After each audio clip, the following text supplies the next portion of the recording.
चाहे हापुड़ में अधिवक्ताओं पर अत्याचार हुआ हो या फिर गाजियाबाद में अधिवक्ताओं के साथ मारपीट की गई हो, वो दोनों घटनाएं जब अधिवक्ताओं के ऊपर पड़ी हुई हापुड़ की उसकी लाठियां मैं देख रहा था गाजियाबाद वाली, तो ऐसा लग रहा था कि ये लाठियां हमारे अधिवक्ता भाइयों पे नहीं, ये हमारे ऊपर ही पड़ रही हो। क्योंकि जब हम इस काले कोट को पहनते हैं और अधिवक्ताओं की बात करते हैं तो हर एक अधिवक्ता, वो किसी जाति धर्म का हो, वो हमारे परिवार का हिस्सा है, हमारा भाई है, हमारा अपना है। उसकी लड़ाई लड़ना, उसके साथ खड़े होना, ये हमारी शक्ति भी है और ये एक उदाहरण भी है कि इन काले कोट वालों से किसी भी तरह का विवाद करने से पहले कई बार सोचना पड़ेगा। मैं आपको विश्वास दिलाता हूं, ना जाति ना धर्म, जिस भी व्यक्ति के साथ अन्याय होगा और जिस भी पॉलिसी से गरीब, किसान, कमजोर, महिलाएं, नौजवान लोगों की भलाई हो सकती होगी, उन सारे विषयों पे हम लोग काम करेंगे। कभी आपको निराश नहीं करेंगे।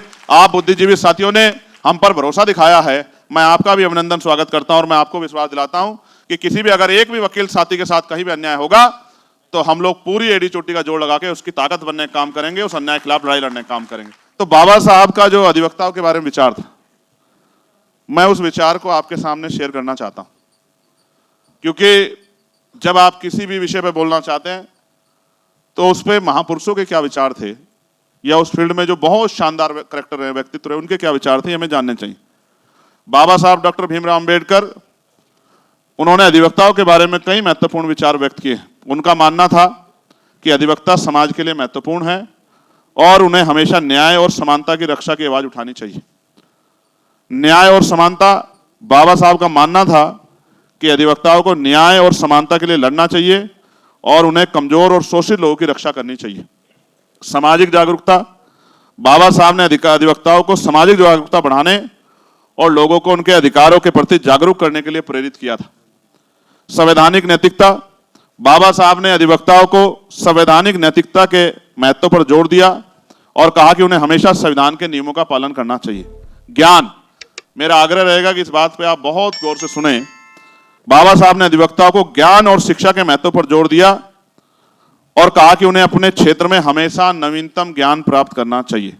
संघर्ष, बाबा साहब ने अधिवक्ताओं को संघर्ष करने और अन्याय के खिलाफ आवाज उठाने के लिए प्रेरित किया। नवीनतम ज्ञान, अभी कुछ दिन पहले ऐसा हुआ कि पूरे अधिवक्ताओं को नई तरह से जो है किताबों को टटोलना पड़ा। आईपीसी खत्म हुई और बीएनएस आ गई, सीआरपीसी खत्म हो गई, एविडेंस खत्म हो गया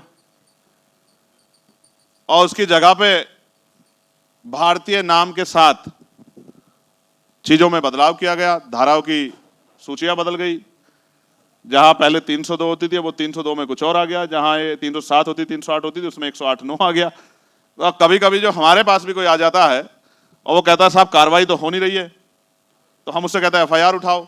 एफआईआर लेते हैं तो फिर ये सोचते हैं कि अब ये ऑफेंस कौन सा है, इसमें कितने साल की सजा है, क्या इसमें गिरफ्तारी का अधिकार है या नहीं है। तो फिर उसकी जानकारी हासिल करते हैं तो अपने जो साथ पुलिस के साथी हैं उनसे कहते हैं कि भाई जरा नेट पे चेक करना कि ये कौन, ये आईपीसी, ये बीएनएस कौन सी आईपीसी को करती है, पूर्व में कौन सी आईपीसी थी। तो इस तरह से ये जो नवीनतम ज्ञान की बात है, मैं वकील साथियों से कहूंगा, वकालत का जो प्रोफेशन है उसकी शक्ति का जो प्रभाव है वो इस आधार पर है कि आपकी प्रैक्टिस कितने दिनों की है, और जैसे जैसे आपकी प्रैक्टिस बढ़ेगी, आपका अनुभव बढ़ेगा, वैसे वैसे आपकी शक्ति और आपका प्रभाव बढ़ेगा। लेकिन उसका पैमाना जाति धर्म के आधार पर नहीं है भाइयों और बहनों, उसका पैमाना अगर है तो वो आपके ज्ञान के आधार पर है, आपके अनुभव के आधार पर है। और मैं आपको ये भी बता दूं वकील होने के नाते कि जो पढ़ाया जाता है और जो प्रैक्टिकल होता है उसमें जमीन आसमान का अंतर है।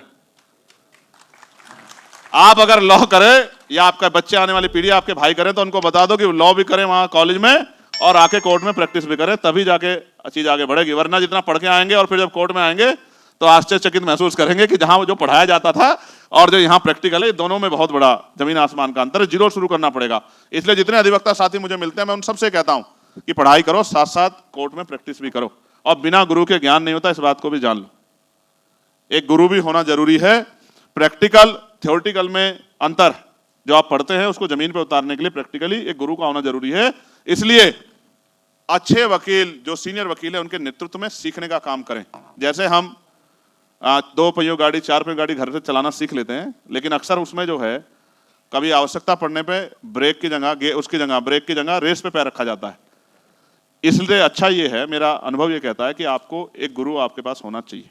और जितने वकील साथी यहाँ पहुंचे हैं, मैं उनके लिए मंगल कामनाएं करता हूं, इस अपील के साथ कि वो अपने ज्ञान के स्तर को बढ़ाएं। क्योंकि जब आप कोर्ट में कभी भी अपनी बात को रखें तो आपकी डिबेट जो सुनी जाए तो वो सुनकर जो है लोग गौरवान्वित होने चाहिए, तभी आपकी वकालत का फायदा है। वरना जिस तरह का सिस्टम अभी है, मैंने अगर भाई यही वकील जो हैं यही जज बनते हैं, अभी तो सिस्टम ऐसा ही है, इन्हीं वकीलों में से जज बनते हैं। पहले ये न्याय के लिए लड़ते हैं, फिर ये न्याय करते हैं। इसका आधार क्या है? उसका आधार यही है कि अगर जो प्रभावशाली होता है, शक्तिशाली होता है, हालांकि कॉलेजियम में तो कई आधार हैं, लेकिन फिर भी जो मेरिट को चैलेंज करता है, जैसे अभी कैंत साहब हमारे जो हैं, जो मध्य प्रदेश जो है हाई कोर्ट के चीफ जस्टिस थे, और वो अलग बात है कि वो अंतिम वाली सिचुएशन क्या बनी, लेकिन मैं आपको बहुत जिम्मेदार से कह सकता हूं कि वो सुप्रीम कोर्ट के लिए एलिजिबल थे। और मुझे बड़े दुख के साथ कहना पड़ेगा कि क्यों ऐसा हुआ कि वो सुप्रीम कोर्ट नहीं पहुंच पाई, ये हमारे लिए चिंता का विषय है। नीचे से, क्योंकि एचजेएस यूपी में तो हो नहीं रहा है, अभी बहुत मुश्किल हो रहे हैं, तो नीचे से आदमी आता है पीसीएसजे के थ्रू, और उसको हाईकोर्ट जाने में इतना समय लगता है। इसलिए मैंने न्यायमूर्ति जी से कहा कि भाई आपका संघर्ष बहुत सारे वकीलों को प्रेरणा देगा कि इनको किस तरह काम करना चाहिए। और मैं फिर एक बार आपको यह भी बता दूं कि वकालत सिर्फ एक प्रोफेशन नहीं है रोजगार का, इस काले कोर्ट के ऊपर जिम्मेदारी भी बहुत है। और इस काले कोर्ट में न्याय, पीड़ित और न्याय के बीच में अगर कोई न्यायमूर्तियों से, जजों से अपने ज्ञान के आधार पर, जिसके ऊपर बहुत सारे दोष लगाए गए हैं, बहुत सारे आरोप लगाए गए, और उसको भी बरी करा सकता है, तो ये उसका अनुभव, उसका संघर्ष ही है। ये आसान काम नहीं है, ये बहुत शानदार काम है। बस इसको ज्ञान के साथ आगे बढ़ाना है। कई सारी मांगे मेरे सामने रखी हैं, मैं उन मांगों के लिए विश्वास दिलाता हूं कि मैं पार्लियामेंट में आप सबके सहयोग से इन मांगों को उठाने का काम करूंगा। जैसे कि आपको याद भी होगा, चाहे हापुड़ में अधिवक्ताओं पर अत्याचार हुआ हो या फिर गाजियाबाद में अधिवक्ताओं के साथ मारपीट की गई हो, वो दोनों घटनाएं जब अधिवक्ताओं के ऊपर पड़ी हुई हापुड़ की उसकी लाठियां मैं देख रहा था, गाजियाबाद वाली, तो ऐसा लग रहा था कि ये लाठियां हमारे अधिवक्ता भाइयों पे नहीं, ये हमारे ऊपर ही पड़ रही हो। क्योंकि जब हम इस काले कोट को पहनते हैं और अधिवक्ताओं की बात करते हैं, तो हर एक अधिवक्ता, वो किसी जाति धर्म का हो, वो हमारे परिवार का हिस्सा है, हमारा भाई है, हमारा अपना है। उसकी लड़ाई लड़ना, उसके साथ खड़े होना, ये हमारी शक्ति भी है। और ये एक उदाहरण भी है कि इन काले कोट वालों से किसी भी तरह का विवाद करने से पहले कई बार सोचना पड़े। ये तो दिल्ली है, दिल्ली के साथियों, बिजनौर तक के साथी हमारे यहाँ आए हुए हैं। दिल्ली में तो मैंने कई बार देखा है कि जब खाकी का और काले कोट का सामना होता है तो इमरजेंसी जैसे हालात हो जाते हैं दिल्ली में।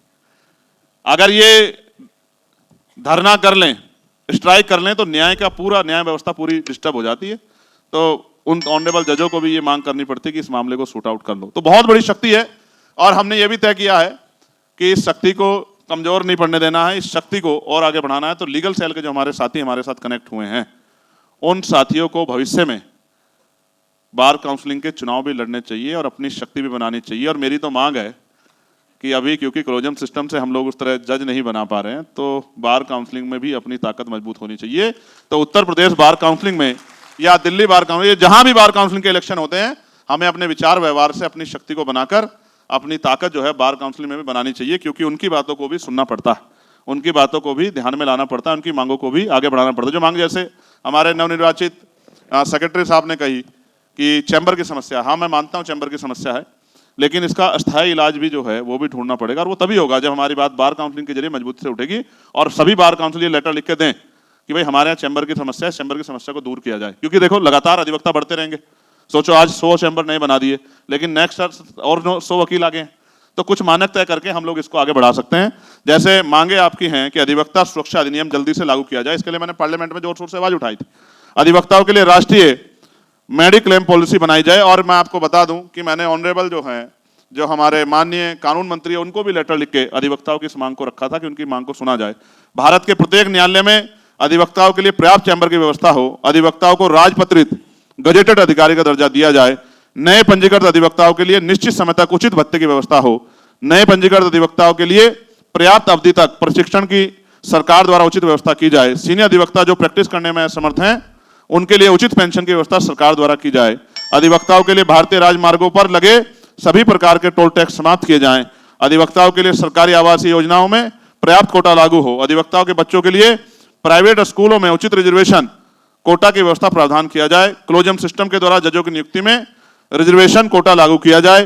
पब्लिक सेक्टर अंडरटेकिंग में अधिवक्ताओं की नियुक्ति में रिजर्वेशन कोटा लागू किया जाए। केंद्र सरकार एवं राज्य सरकार द्वारा अपनी इच्छा के अनुसार की जाने वाले अधिवक्ता एसजी, एसजी, एजी, एएजी, ईटीसी की नियुक्ति में रिजर्वेशन कोटा लागू किया जाए। प्राइवेट सेक्टर में अधिवक्ताओं की नियुक्ति में रिजर्वेशन कोटा लागू किया जाए। माननीय न्यायालय द्वारा की जाने वाली रिसीवर, लोकल कमिश्नर एवं लीगल सर्वे अथॉरिटी इत्यादि में पर्याप्त रिजर्वेशन कोटा लागू किया जाए। SC ST एक्ट के अंतर्गत दर्ज मुकदमों में स्पेशल पब्लिक प्रोसिक्यूटर, सरकारी वकील की नियुक्ति शासक शिकायतकर्ता की इच्छा के अनुसार की जाने की अनिवार्य व्यवस्था होनी चाहिए। और भारतीय न्यायिक सेवा आयोग की स्थापना, न्यायिक सेवाओं के लिए वार्षिक परीक्षाएं प्रारंभ की जाएं जिस प्रकार यूपीएससी की परीक्षा ली जाती हैं। ये 17 मांगे आपकी हैं। मैं आपको विश्वास दिलाता हूं कि इन मांगों के लिए मैं कल ही हमारे देश के कानून मंत्री को पत्र लिखूंगा और जब पार्लियामेंट चलेगी तो इन मांगों को जोर शोर से उठाने का काम करूंगा। मैं आपको फिर विश्वास दिलाता हूं, हालांकि अधिवक्ताओं का मंच, मैं आपको विश्वास दिलाता हूं कि अंतिम व्यक्ति, क्योंकि हमने भारत की पार्लियामेंट में ये शपथ ली थी कि हम भारतीय संविधान के अनुसार विधि के अनुरूप कार्य करेंगे। मैं आपको विश्वास दिलाता हूं, ना जाति ना धर्म, जिस भी व्यक्ति के साथ अन्याय होगा और जिस भी पॉलिसी से गरीब, किसान, कमजोर, महिलाएं, नौजवान लोगों की भलाई हो सकती होगी, उन सारे विषयों पे हम लोग काम करेंगे। कभी आपको निराश नहीं करेंगे। आप बुद्धिजीवी साथियों ने हम पर भरोसा दिखाया है, मैं आपका भी अभिनंदन स्वागत करता हूं और मैं आपको विश्वास दिलाता हूं कि किसी भी, अगर एक भी वकील साथी के साथ कहीं भी अन्याय होगा तो हम लोग पूरी एडी चोटी का जोड़ लगा के उसकी ताकत बनने का काम करेंगे, उस अन्याय के खिलाफ लड़ाई लड़ने का काम करेंगे।